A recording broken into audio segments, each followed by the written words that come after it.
हरियाणा वाले बच्चों के बारे में मैंने एक ऑब्जर्वेशन किया है कि दो तरह के बच्चे आ रहे हैं, नीट और जेई दोनों को एक साथ क्रैक आपने कर दिया, तो इसका मतलब घर वालों ने फसल में खूब घिसा आपको। हम शुरू से ही रिवीजन को साथ लेकर चले। मिल बांट के कोई खाने की चीज थी जो पढ़ लेते थे? तो मैंने भी पिछले दिनों बाजरे का सीटा मोरन खाया, लेकिन मेरे पास थोड़ा ठंडा आया। वो पापा जी ट्रांसपोर्ट का बिजनेस करते हैं, तो ट्रांसपोर्ट की दुकान पे बैठे कभी ऑफिस में? पापा सारी रिपोर्ट रखते थे, सारी टेस्ट रिपोर्ट, और 7 दिन से मिलने आते थे। नमस्कार, पीसीपी प्रिंस सीकर की नीट जेई सक्सेस स्टोरीज का सिलसिला जारी है और आज हमारे साथ हैं दो खास बच्चे। इधर है गजेंद्र सैनी टोडपुरा चिराना झुंझुनू से, जिसने नीट 2022 में 645 अंक का स्कोर हासिल किया है, और बगल में है नारनौल हरियाणा का कृपाल सिंह। ये तो खास बच्चा निकल रहा है, इसने नीट 2022 में 634 मार्क्स के साथ साथ ही जेई मेन 2022 में 97 परसेंटाइल प्लस का स्कोर हासिल किया। दोनों एग्जाम्स में एक साथ सक्सेस हासिल किए। तो मैं चाहूँगा सबसे पहले तो बच्चे अपना खुद का परिचय परिवार के बारे में खुद ही बताएं। मेरा नाम गजेंद्र है, मैं टोडपुरा चिराना का रहने वाला हूँ। मेरे पापा गवर्नमेंट टीचर हैं और मम्मी हाउसवाइफ है, और हम 2 बहन भाई हैं। मेरी बड़ी बहन NIT जालंधर से MSc कर रही हैं, और मैं 11th से PCB में पढ़ रहा हूँ।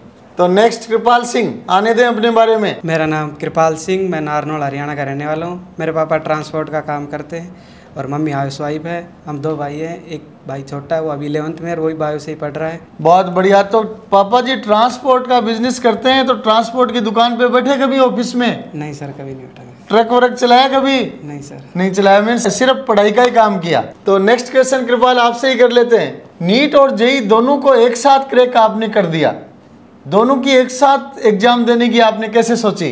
सर मेरा मेन फोकस तो नीट के ऊपर ही था, लेकिन मैं 11th से ज़्यादातर जेई बच्चों के साथ रहा था, तो मेरे को थोड़ा इंटरेस्ट उधर भी बढ़ गया और मैंने सोचा एक बार एग्ज़ाम दे लेता हूँ, क्या पता कुछ हो जाए। तो मैंने एग्ज़ाम दिया और मेरी अच्छी परसेंटाइल आई। जेई वालों बच्चों के संपर्क में रहने से आप जेई के लिए मोटिवेट हो गए, अच्छा रहा। कम मोटिवेट हुए, ज़्यादा होते तो जेई की तरफ चले जाते। फिर टारगेट मेन कौन सा था, नीट या जेई? नहीं सर, टारगेट तो मैं नीट ही था, बस वो तो मैंने प्रैक्टिस अच्छी थी, मैंने सोचा उसको भी एक बार ट्राई कर लिया जाए। नीट की तैयारी के आधार पे भी जेई बच्चे क्रैक कर लेते हैं। निश्चित रूप से ये ऐसा तब हो पाता है जब बच्चों के कॉन्सेप्ट्स क्लियर हों, क्योंकि जेई का लेवल नीट के लेवल से काफ़ी बेटर माना जाता है। गजेंद्र डॉक्टर बनने जा रहे हैं, पिताजी फूलचंद जी सैनी काफ़ी आते रहते हैं यहाँ पे, बड़े उत्सुक थे आपकी पढ़ाई और सिलेक्शन के बारे में। पापा सारी रिपोर्ट रखते थे, सारी टेस्ट रिपोर्ट, और 7 दिन से मिलने आते थे।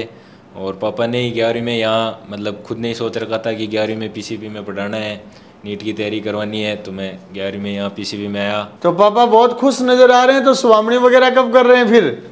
वो भी करेंगे, मतलब जल्दी ही, जल्दी जिमाएंगे। बहुत बढ़िया।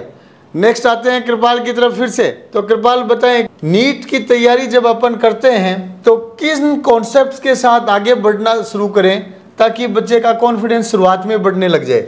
सर शुरुआत में कॉन्फिडेंस को बढ़ाने का एक ही रीज़न है, हम शुरू से ही रिवीजन को साथ लेकर चले।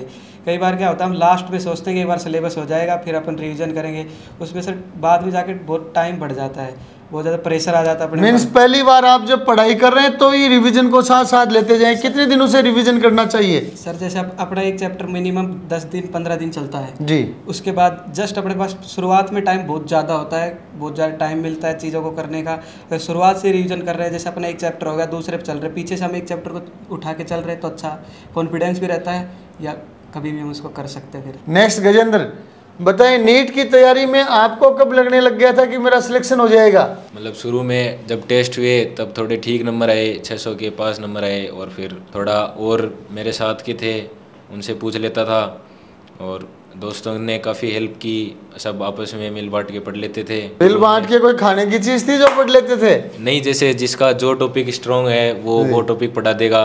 और ग्रुप स्टडी को आपने फोकस किया? हाँ, हम स्टडी रूम में साथ में ही पढ़ते थे, हॉस्टल में तो बस सोना ही होता था।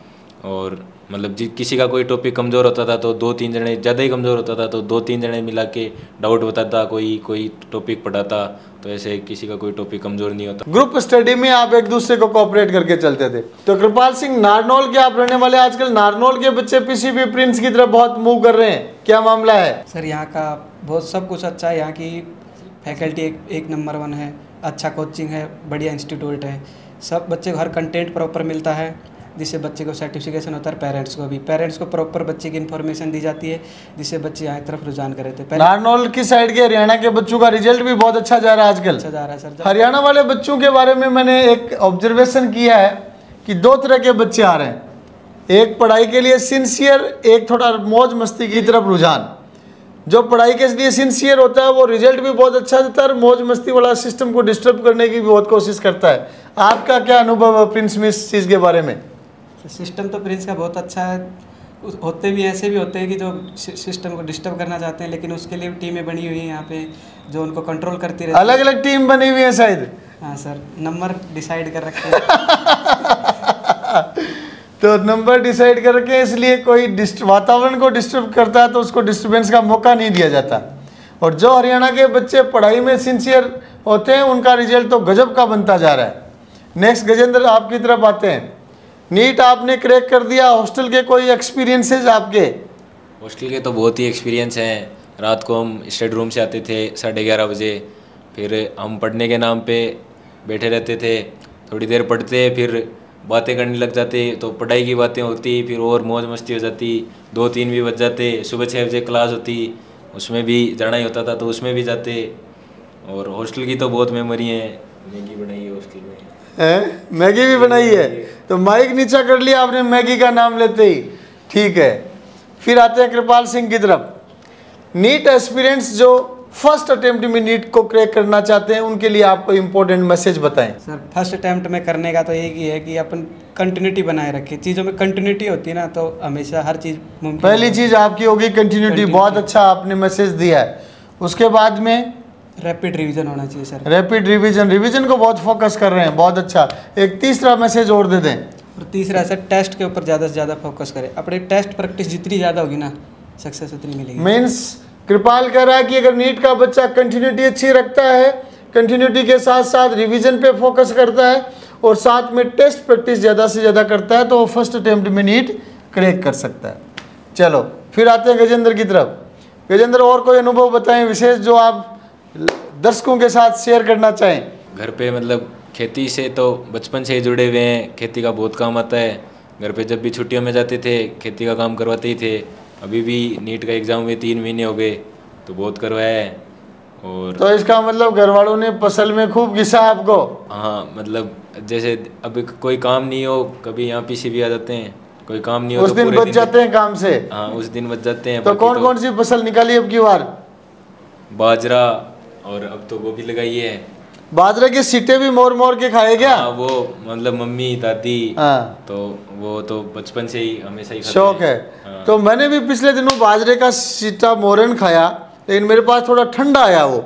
नहीं, तो आप ये बताओ ठंडा और गर्म में क्या फर्क होता है? तुरंत जैसे ही मतलब सेका चूल्हे पे उसी टाइम खाने का होता है। ठंडा हो जाता है तो कड़क भी हो जाता है और उसमें चबाना मुश्किल हो जाता है, टेस्ट भी कम हो जाता है। हाँ, बहुत अच्छी बात। चलो आ जाएं फिर बाल, और कोई अपने स्पेशल एक्सपीरियंसेस, अपने गांव की कोई बातें, घर की कोई बातें जो आप शेयर करना चाहें। सर हमारा एक 5-7 लोगों का ग्रुप था जिसमें एक छोटू राम नाम काला नाम पे एक लड़का था, जिसको वो वैसे तो हमारे साथ ही था, हमारा क्लासमेट था, और उसको पीजीआई रोहतक मिला था स्टे वैकेंसी में। उस टाइम हम सभी ने पैसे मिलाकर पूरे स्टाफ को मिठाइयाँ खिलाई थी। दोस्त सेलेक्ट हुआ तो पैसे आपने मिलाए। छोटू राम काला लास्ट में गया था पीजीआई रोहतक और उसकी सिस्टर यशोदा काला भी पीसीपी से सिलेक्ट होकर एमबीबीएस पास आउट हो चुकी है। बहुत अच्छा। लास्ट क्वेश्चन गजेंद्र से, कोई विशेष चीज़ जो आप बोलना चाहें? This one is the last question of the interview. Sports में मेरा बहुत इंटरेस्ट है। मैं यहाँ डेली खेलता था 1 घंटे शाम को वॉलीबॉल, और मैं नीट से 6 दिन पहले संडे था, मतलब संडे को नीट होती है तो उससे जस्ट पहले दिन संडे था, तब भी मैं ऐसे ग्राउंड में घूमने आया तो मेरा मन हो ही गया कि मैं खेल लूँ, तो मैं वापस 1 घंटे खेला। और बहुत सारी मेमोरी हैं कैंपस की, खूब घूमे हैं, खूब मज़े किए हैं, तो उसको भी मिस करेंगे ही। बहुत बढ़िया। मीन्स लास्ट नीट के एग्जाम से पहले संडे को भी आपने वॉलीबॉल खेला, मेंटली फ्री रह के पढ़ाई की, और आज देख पा रहे हैं दोनों ही बच्चे डॉक्टर बनने जा रहे हैं। आप देख सकते हैं गांव से निकले हुए साधारण परिवारों के बच्चे हैं, अभी बोलना भी इतना नहीं सीखे हैं, लेकिन मेडिकल कॉलेज में जाने के 6 महीने बाद ये फर्राटेदार बातें करने लग जाएंगे, बात को पढ़ने नहीं देंगे, उससे पहले बोलने लग जाएंगे, क्योंकि वहां जाकर इनको एक्सपोजर और ज़्यादा मिलेगा। इसी के साथ सेशन का हम समापन करते हैं। नमस्कार।